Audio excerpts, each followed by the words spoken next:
think this is one of the best places for a crowd event ever.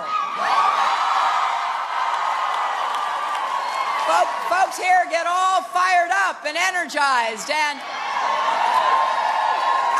I have to ask you, did any of you see any of the debates? Well, I spent 4.5 hours standing next to Donald Trump,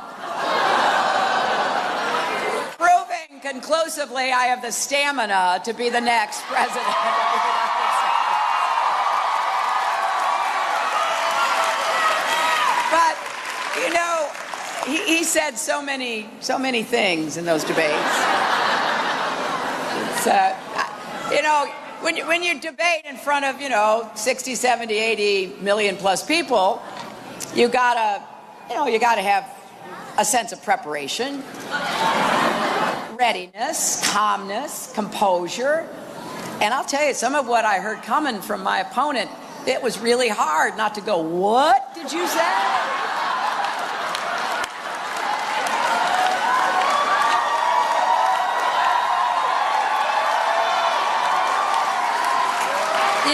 He kept saying things like, "Well, what have you done for 30 years?" And, well, we know what he's done for 30 years. And, I mean, back in the 70s, he started with discriminating against African Americans and Latinos by refusing to rent them apartments in New York.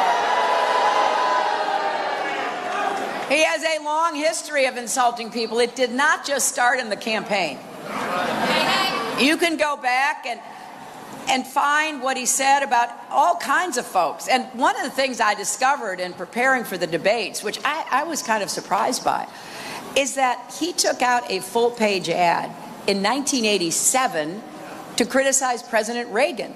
So he is a equal opportunity insulter.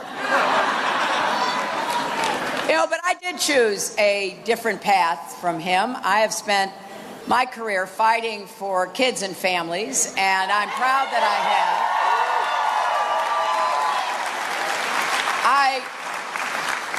I helped to start something called the Children's Health Insurance Program as First Lady. It covers 8 million kids, and I have to tell you that traveling around Pennsylvania, really anywhere in the country, I meet people who have been affected by the kinds of changes that we can do that give more folks a chance to get ahead. I'm all about making sure the American dream is big enough for everybody. And we're going to knock down the barriers that stand in the way. And, if you don't have your health, it's pretty hard to get ahead, right? And so I meet families who tell me about what that meant. And it really, it makes me very grateful.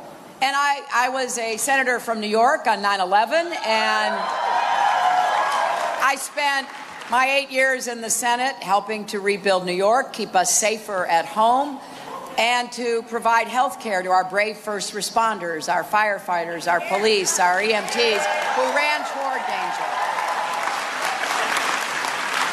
And as your Secretary of State, I traveled to 112 countries, negotiated ceasefires, reduced the threat of nuclear weapons, stood up for human rights and women's rights and workers' rights and LGBT rights around the world.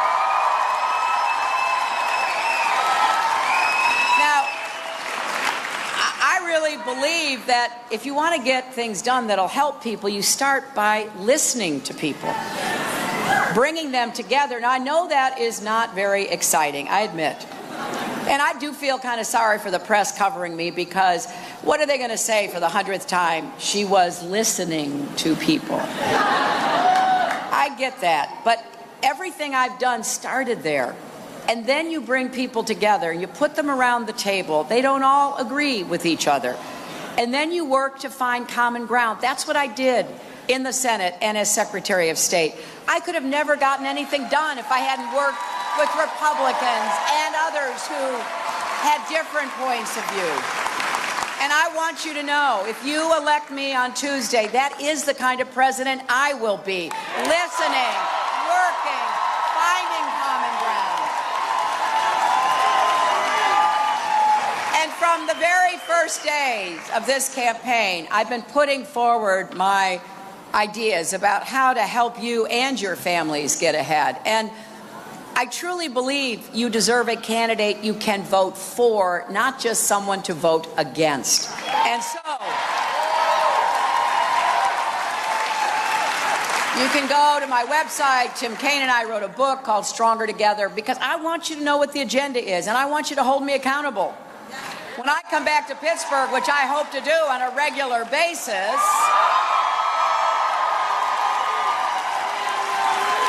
I want people to say, hey, you know, I saw where you wanted to do more on infrastructure. How's that going? How many new jobs do we have? What kinds of opportunities do we have with clean renewable energy jobs? What about raising the national minimum wage? Now, one way or another, America is going to have a new president on January 20th, right? And people say all the time, well, they want change. Well, we will get change. Change is inevitable. That is certain. The question is, what kind of change are we going to have? And here's where I think the choice could not be clearer. Are we going to build a stronger, fairer, better America, or are we going to fear each other and the future, hunker down against each other? I don't think that will lead to anything positive. And what I hope we will do in this election in these remaining 4 days is to think about the kind of country we want. Imagine what we can do together. Every time I come into Pittsburgh now, because I started driving through Pittsburgh decades ago, because my dad was from Scranton and we drove through Pennsylvania every year, and we took different routes and we went to different places. And I, with my own eyes, have seen the ups and the downs of this great city.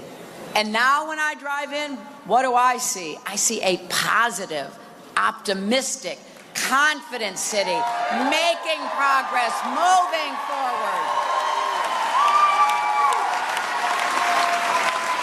And I don't think you do anything in life unless you kind of imagine what it'll look like, and then you get to work to do it. That's how Mark has built these great companies. Right here in Pittsburgh, when he was a young guy and working hard for everything he had, he got a chance to start imagining. And then he got a chance to start acting and producing results. Well, that's the way it works. That's the way it works with the Steelers, right? I mean, people imagine what the team can be like. They plan. The coaches, they work hard. The players like Mel and Franco, they practice, they plan. You don't just say, hey, just get out in the field, do whatever you want. That's not the way it works, my friends. And so what I'm hoping is that we will imagine two different Americas. Just for the sake of this exercise, imagine it's Donald Trump standing in front of the Capitol. And we already know a lot about him. Someone who demeans women, mocks people with disabilities, insults African Americans and Latinos, and demonizes immigrants and Muslims and pits people against each other instead of pulling us together.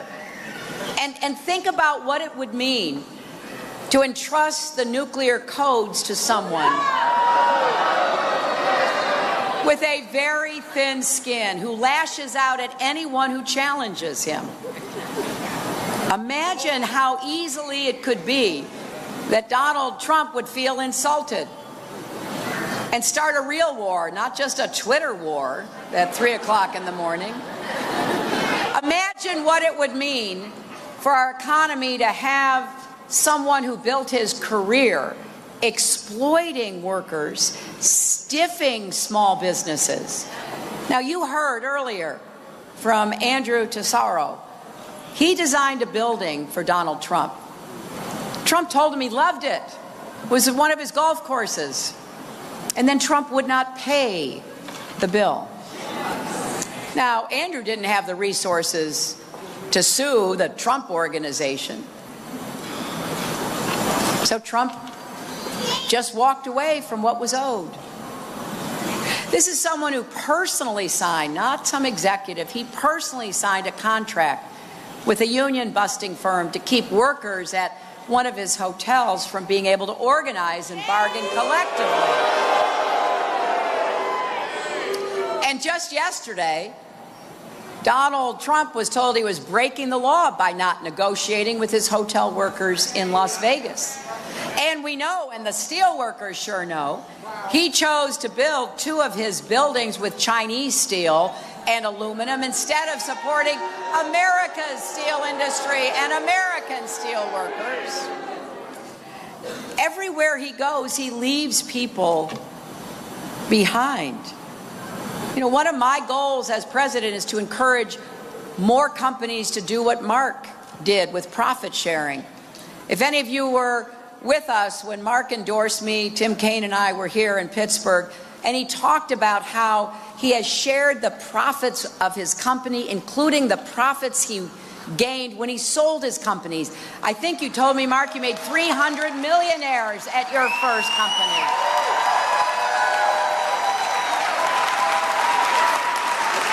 Look, we've got to have a strong private sector. We need business to be creating more jobs. I really like the kind of jobs and business that Mark does, because what he does is to worry about and take care of the people who help make him successful in the first place. Now, imagine having a president who owes hundreds of millions of dollars to foreign banks and other foreign entities that he doesn't tell us about. Ask yourself, so if he's sitting across the table negotiating with people from those countries, is he going to put his own financial interests ahead of America's interests? I can tell you this, when I'm sitting across the table from the Russians or anyone else, I know who I'm representing, the American people and our interests.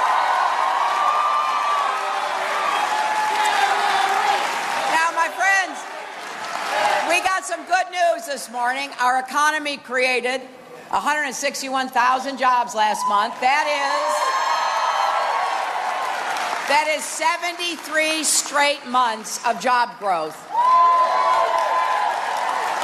And I believe that our economy is poised to really take off and thrive.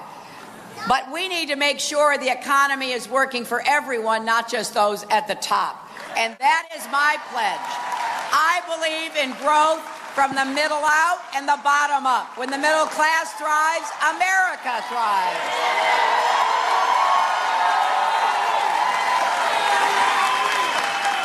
Donald Trump believes something different. He wants an economy that works for him. That's why he wants to give the biggest tax breaks in history to the super wealthy and big corporations. His own family would get a $4 billion tax break. Now, figure that out. We know he hasn't paid taxes, right? If it turns out that he's as rich as he claims, it would be trickle-down economics on steroids. The wealthy would be paying lower tax rates than ever. His plan, and this is what I want you to hear. So he's taking care of himself, he's taking care of his family, he's taking care of the super wealthy and corporations. His plan would actually raise taxes on 26 million low-income and middle-class people. He would hit especially hard. 51% of single parents would see their taxes go up. That means that 316,000 working families in Pennsylvania would pay more under Donald's plan. Honestly, I don't know how he lives with himself. Doesn't he see what we see? The millions of moms and dads struggling to make ends meet, balance the demands of work and family, or does he just not care? Remember, this is a man who said pregnancy is an inconvenience for an employer. He has said, and I quote, putting a wife to work is a very dangerous thing. Well, I see things differently. When I say we need to make the economy work for everyone, not just those at the top, I mean everyone. Families are facing a lot of pressures. In many families, Women are contributing to the income of their families, or they are the sole income in the family.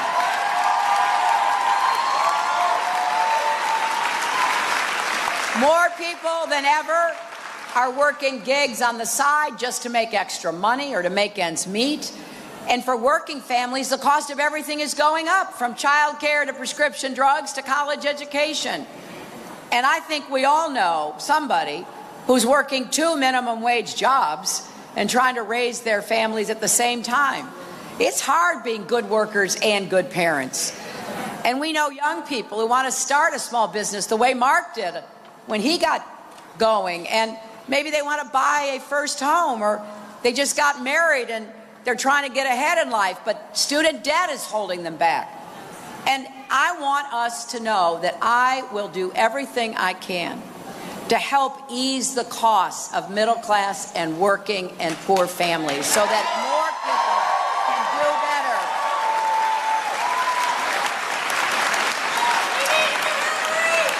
And right now, so many of the people who are doing the toughest, most important jobs in our country are getting paid the least.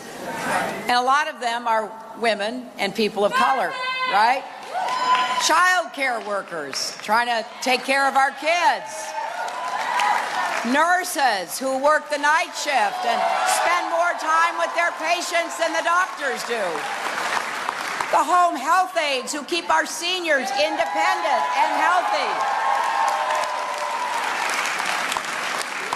There are so many jobs of value to our society where the paychecks don't reflect how important they are. So I will do everything I can to get incomes rising for hardworking people. Whether you work in steel, whether you work in a factory, whether you're a machinist, a nurse, a teacher, a firefighter, police officer, whatever you are, you deserve to be part of a growing, thriving, middle-class economy. And so that's why we're going to raise the national minimum wage, and we're going to join every other advanced economy and make sure we've got paid family and medical leave so you can take care of the people you love. And here it is, 2016. Don't you think it's finally time to guarantee equal pay for women?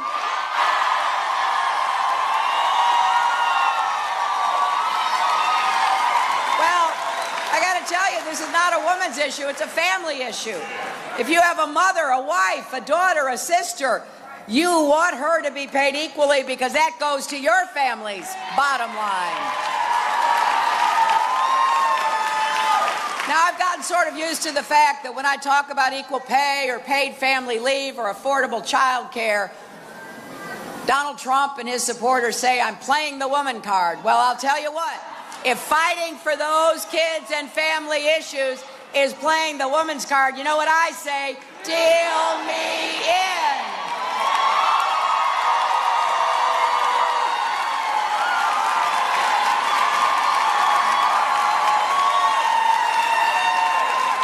We are going to invest in our people, especially our young people. We don't have anybody to waste or leave behind. We can't leave any talent on the sidelines. And we've got to make sure we fight against discrimination. We've got to work in communities where factories have closed and nothing has come in to replace it, like so many places in central and western PA. And we're going to make the biggest investment in good-paying jobs since World War II. There's a lot of good work to be done in this country. And that work will put people in jobs here in America that cannot be exported. They've got to be done right here. So, my friends, we're going to make our economy stronger for decades. We're going to make America the 21st century clean energy superpower. We're going to produce enough renewable energy to power every home.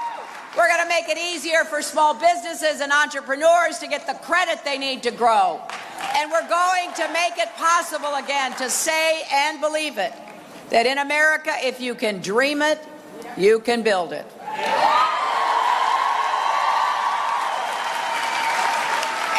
of that dream is making sure people get the education and the skills they need. So here's what I want to do. Starting in preschool, I want to better prepare every kid to do well in real school, right? I want every kid to have good schools and good teachers in every zip code in America, not just some. I want us to bring back technical education to high school, and once again, lift up those good-paying, necessary jobs that don't require a four-year college degree. I want us to do more with our community colleges and more apprenticeship programs by unions and businesses to help prepare people. And I am tired of meeting young people who can't either start or finish college because they can't afford it. We're going to make public colleges and universities tuition-free if you make less than $125,000 a year.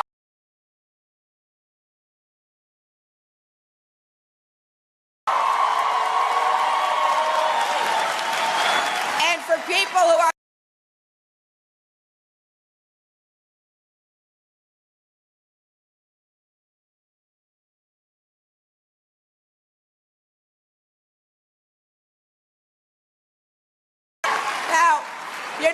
I make lists all the time. I make lists of my lists.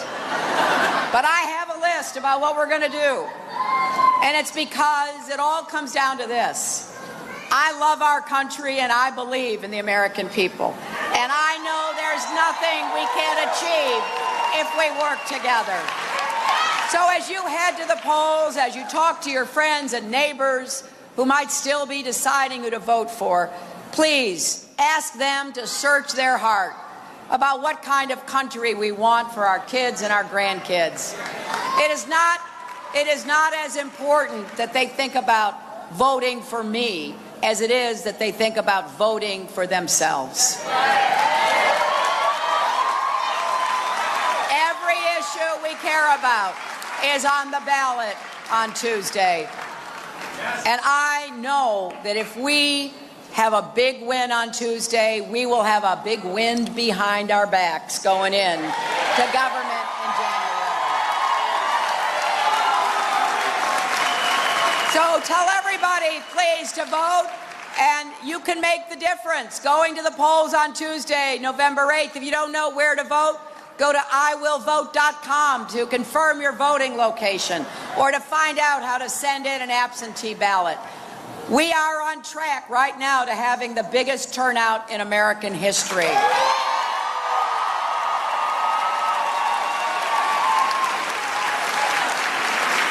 People in states where they have early voting have already set a record. We have 31 million people who've already voted. If you know anybody here in Pittsburgh or in Western PA who's thinking about voting for Trump, please stage an intervention before it's too late.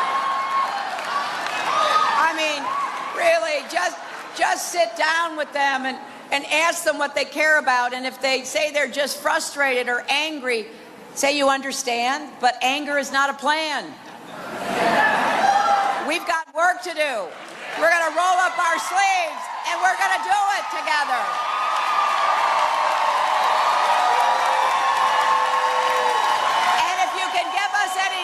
If you can give us any time to volunteer, go to HillaryClinton.com to sign up or text JOIN, J-O-I-N, at 47246, because believe me, I don't want any of us, not me and not you, to wake up on Wednesday and think if we'd only done a little bit more, things would have turned out differently.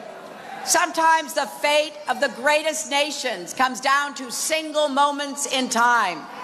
This is one of those make or break moments for the United States. It is in your hands.